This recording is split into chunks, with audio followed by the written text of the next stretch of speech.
We pass by thousands of people every week, but do we really know them? If we just listened to them, would we learn something? I'd like to introduce you to a friend of mine. This is Ordinary People. My name is Alyssa Lakota, and I'm from Pine Ridge, South Dakota. I moved here freshman year to live with my aunts, and I wasn't really smart and good kid. I don't know. I got in trouble because I snuck out, and I was in foster care, so I've been exposed to the chaotic part of it. I don't know.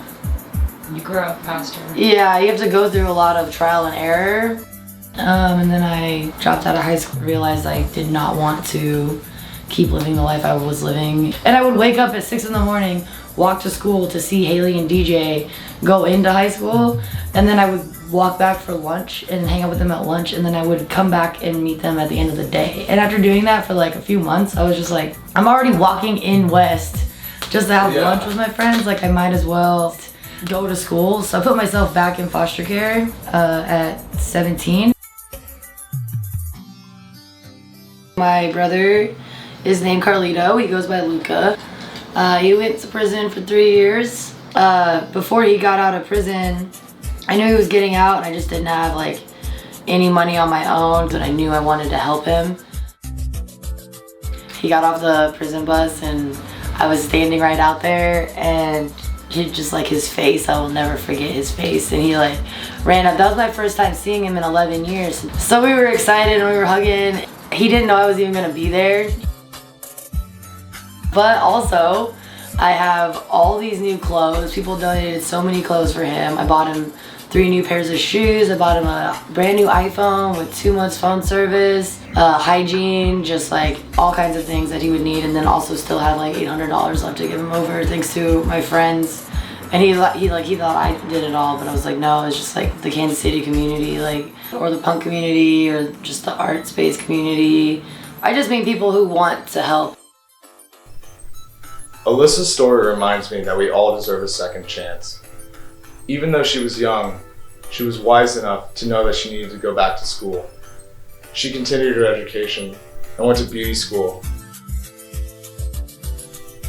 She saw that her brother needed help, so she reached out to the community. That was the first of many large acts of kindness. So one day, my friend Diana booked a show, and one of the bands dropped. And they were just super bummed about their band dropping. We were all just let's start a band. And they were just let's do it. And I was all right, yeah. And then they were you sing. And I was okay. And then the next morning I wake up and I was wow, I said I was gonna be in a band and I don't have the guts. And then I started writing songs, and after 2 band practices, we were getting there. The day before I'd ever had my first show, we recorded an entire demo.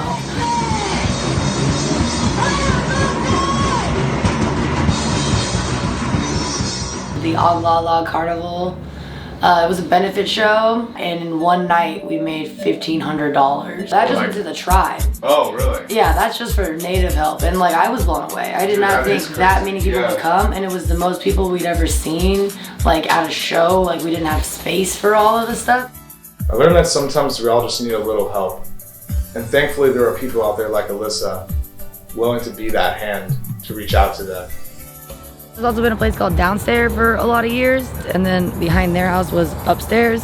So they're 2 different houses. Yeah. And we had a 3-part show, 3-part series of benefit show for KCAVP, the Kansas City Anti-Violence Project. So most lug houses have that. Sometimes all we need is a second chance. I'm Ian Pittman, and this is Ordinary People.